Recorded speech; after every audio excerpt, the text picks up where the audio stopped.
dia memilih Islam yang murni, jadi Islam yang langsung dari Al-Quran dan hadis, dan dia nggak mempercayai adanya madhab-madhab. Mohon penjelasannya, Bib. Baik, saya jawab dengan pertanyaan. Dia bisa baca Al-Quran dari mana? Dia bisa baca Quran nggak, temanmu? Bisa. Bisa. Nah, dia bisa belajar Al-Qur'annya langsung dari lahir apa gimana? Kira-kira menurut jenengan? Belajar pasti, Bib. Belajar dari siapa? Dari gurunya. Manusia gurunya? Iya. Oh gitu. Terus gurunya itu bisa baca Al-Quran dari siapa itu? Dari gurunya. Dari gurunya lagi? Gurunya lagi itu bisa baca Al-Quran itu dari mana tuh kira-kira? Dari gurunya. Nggak ada yang langsung ketemu malaikat Jibril, nggak ada ya? Nggak ada kan, Mas? Nggak ada, Bib. Kemudian nggak ada yang bisa baca Al-Quran dari lahir langsung jelek bisa baca Quran tanpa belajar ke orang lain? Tidak ada kan? Tidak ada. Jadi semuanya berurutan, betul? Betul. Betul? Jadi klaim dari Al-Quran dan Sunnah langsung murni itu mimpinya dia. Bilang sama dia, ketemu sama saya ya, ketemu sama saya biar diobati itu sakit tuh otaknya itu. Iya, sakit tuh otaknya. Bukan ulul albab, bukan orang yang berakal sehat, berarti akalnya tidak sehat itu. Orang yang bilang langsung dari Al-Quran, langsung dari hadis, tidak usah pakai ulama-ulamaan, tidak usah bermadzhab lain sebagainya. Nah sekarang dia memahami wudhu, bisa wudhu itu dari siapa? Ya, dia bisa wudhu apa langsung? Celing, Allah memberitahukan wudhu seperti ini caranya. Ada nggak di antara jenengan yang wudhu bisa langsung wudhu tanpa belajar kepada manusia, tanpa belajar kepada guru? Mending kalau ulama gurunya. Kalau ternyata YouTube tetap niru, betul tidak? Meniru tidak?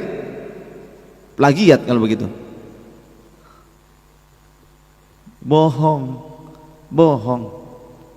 Ya, maka itu salah satu bukti mereka itu tukang wadul. Bukti mereka itu tukang bohong. Itu ajaran gurunya tuh, ajaran ustadznya. Nah sekarang berarti dia itu mau saja dibohongi, mau diajarkan bohong juga. Berarti bukan murni, yang jelas sesat yang seperti itu. Ya iya, bagaimana bilang murni kalau ternyata dia masih pakai ulama? Kalau dia belajar dari orang lain, bagaimana bisa dikatakan murni? Berarti bohong, mengajarkan kebolehan bohong, ya, berdusta. Saya sudah tidak pakai penghalang lagi kalimatnya, sesat. Sampaikan kepadanya, biar ketemu dengan ustadznya. Saya ingin ketemu dengan syekhnya gitu. Saya tidak akan mundur dengan mereka yang seperti itu, yang tukang bohong, yang tukang nipu umat. Orang Wahabi itu tukang nipu umat. Ya, saya ngomong terbuka nih, live streaming. Makanya mereka kalau diajak dialog dengan saya nggak mau, bisanya membuat fitnah di belakang.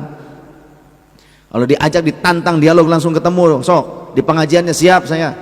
Tidak pernah mau mereka. Dari dulu saya datangi. Ada yang MA gelarnya, MA itu S2. Dari mana? Ada lulusan King Saud Mekah, ada lulusan Ummul Qura Mekah. Tapi ternyata ketika menipu umat, MA-nya maling agama. Mereka kesel kalau dibongkar seperti ini. Maka tidak mau dialog terbuka, tapi bisanya cuma bikin fitnah, propaganda ini itulah, syiah lah, apalah, seperti itu. Sesatlah inilah itulah. Ayo kalau memang kamu menyatakan kita ini ahlus sunnah ini sesat, ayo dialog terbuka. Berani tidak? Tidak berani. Berarti anda gitu yang sesat. Itu aja udah gampang ya, sampaikan seperti itu, nggak masalah buat saya ya. Terbuka saya nih, terbuka. Kalimat ini tidak pakai penghalang untuk saya. Live streaming internasional. Biar kalau saya ke Mekah ketemu sama orangnya, saya dialog di sana. Begitu. Kalau ke Madinah, saya dialog di Madinah. Sama mahasiswa Ummul Qura Mekah saya dialog. Yang tadinya mensyirik-syirikkan amaliyah Ahlus Sunnah wal Jamaah, sampai akhirnya terima kasih sudah disebutkan referensi, diberikan referensi hadis. Seperti itu. Buktikan saja, gak usah beropini gitu ya. Suruh ketemu dengan saya, kumpul, kapan bikin satu acara, dialog terbuka, bahas. Kitab hadisnya harus dibawa, kitab tafsirnya harus dibawa, seperti itu. Jadi orang yang menyatakan merasa paling murni, tidak usah bermadhab, tidak usah lain itu segalanya, ternyata juga guru-gurunya bermadhab juga Hambali. Kemudian pakai mencatut makalah dari imam madhab. Imam Asy-Syafi'i dicatut makalahnya, Imam Ahmad bin Hambal dicatut makalahnya, berarti mereka juga bermadhab. Jadi bohong pengakuannya, langsung murni dari Al-Quran dan Sunnah tanpa bermadhab, bohong. Saya bisa buktikan, ala sholatnya ala sholat siapa nanti, pasti bermadhab, betul tidak? Ala wudunya juga, ala pembatalan wudunya juga bermadhab, saya pastikan itu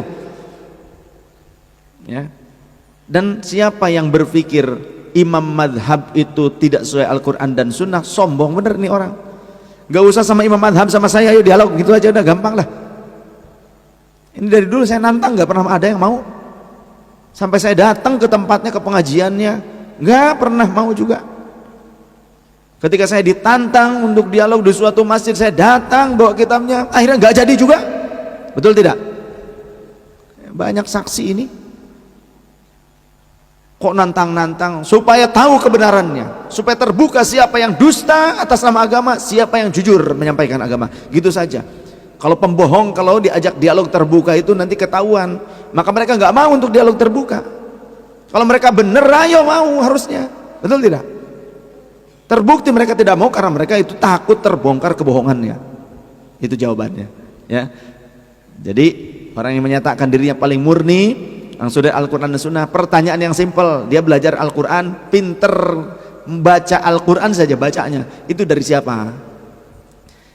Kemudian mengerti Al-Quran itu dari siapa? Oh, dari Quran terjemah. Yang bikin terjemahan Quran siapa? Betul tidak? Nah, seperti itu. Bodoh orang yang ngaku dirinya itu paling murni dari Quran, dari Sunnah. Itu orang yang bodoh, mohon maaf. Jahlun murakkab, bodoh atau toloyo. Dia nggak ngakuin ulamanya, dia nggak ngakuin ustadznya. Nah, kita belajar Quran aja, belajar dari ulama kok, dari ustadz, dari guru ngaji, betul ya?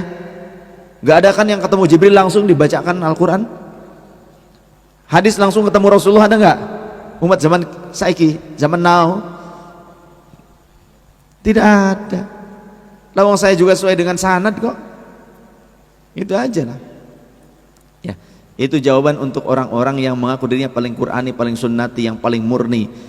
Jawaban telaknya, suruh dialog terbuka dengan saya, Quran dan Sunnah, tafsir dan hadis, ayo dengan saya. Gitu aja udah gampang, titik, terbuka. Jangan cuma berdua ya. Pernah saya datengin seorang ustadz yang MA, lulusan Universitas King Saud Mekah, Saudi, Universitas King Saud Saudi. Waktu itu di Blok Ilama, di Masjid Blok Ilama kejadian. Ketika kami datang, saya bawa kitab satu mobil, karena dia udah menyalahkan ini itu lain sebagainya. Saya ajak dialog di situ nggak jadi, malah akhirnya maunya diajak ke rumahnya. Akhirnya saya ke rumahnya sama Aiki, sama Pak Muhtar, sama Humaydi Abdillah yang sekarang di Tangerang, keponakannya Pak Abudin. Gimana akhirnya? Ngakunya di rumahnya mah dia itu pelopor yasinan, dia juga tahlilan, begitu ngomongnya Pak. Ya. Dulu di kompleks saya ada Ma'had Imam An-Nawawi yang punya Wahabi. Pada saat mereka datang ke rumah saya, ngakunya NU, ngaku NU. So, kami juga kunut bib dan semuanya. Padahal mereka menyalah-nyalahkan masyarakat Blok M yang kunut, yang zikir jahar. Bohong, bohong. Tukang wadul, al-waduliyah, marganya itu al-waduliyah. Bohong. Mereka mencatut nama Imam An-Nawawi. Imam An-Nawawi siapa? Salah satu mujtahid tarjih madhab Syafi'i. Imam An-Nawawi sendiri menyatakan aku bermadhab Syafi'i. Imam An-Nawawi menyatakan demikian. Mereka mencatut nama Imam An-Nawawi, kemudian ternyata malah bertolak belakang dengan ajaran dari kitab-kitab Imam An-Nawawi. Saya datang ke Perumnas Karawang, kemudian Blok M, ya, saya membaca kitab-kitab ini, mengajarkan di musola kitab-kitab Imam An-Nawawi, Al-Adhkar, Riyadhus Shalihin dan syarahnya, kemudian juga Al-Majmu' Syarah Muhadzab 27 jilid diambil, ya, per jilid. Apa yang terjadi mereka? Keki akhirnya kaget, marah, tapi nggak berani di depan saya marahnya, di belakang bikin propaganda opini ini itulah lain sebagainya. Tapi ketika saya ajak dialog nggak mau, nggak berani, minta maaf di situ. Saya nggak perlu sebutkan nama-namanya. Salah satunya yang menjadi pengajar dan juga yang menjadi penanggung jawabnya, pembimbingnya itu salah seorang ustadz dari pondok pesantren Albina, Wahabi itu Albina tuh, ya, yang masuknya si Bekasi, perbatasan Bekasi Karawang. Wahabi. Dulu mah sebelum menjadi Albina, sebelumnya bukan Albina itu namanya, ya, masih Ahlus Sunnah dulu. Saya ngobrol dengan salah seorang mantan pengajar dari yayasan tersebut sebelum jadi Albina. Sebelumnya itu kan namanya tuh Darun Najah, An-Najah, ya, cabang dari Jakarta. Nah, salah seorang pengajarnya sekarang sudah menjadi salah satu imam di Masjid Raya Baitur Rahman Aceh, yang kemudian datang ke Jakarta ngundang saya untuk tausiah di Aceh, insyaallah di Masjid Baitur Rahman Aceh. Masjid Baitur Rahman Aceh, masjid raya yang selamat dari tsunami itu, yang paling besar. Nah, beliau menyampaikan itu, bahwasanya dulu pernah menjadi pengajar di An-Najah di situ. Sekarang jadi Albina, jadi Wahabi. Kalau pengajar yang dulunya masih Ahlus Sunnah, termasuk Ustadz Karyan. Ustadz Karyan dulu juga pengurus di situ sebelum jadi Albina, ketika masih An-Najah. Sekarang sudah jadi Albina, sudah jadi Wahabi. Hati-hati, ya, banyak kecenderungan untuk menyalahkan syariat dan mendustakan syariatul Islam.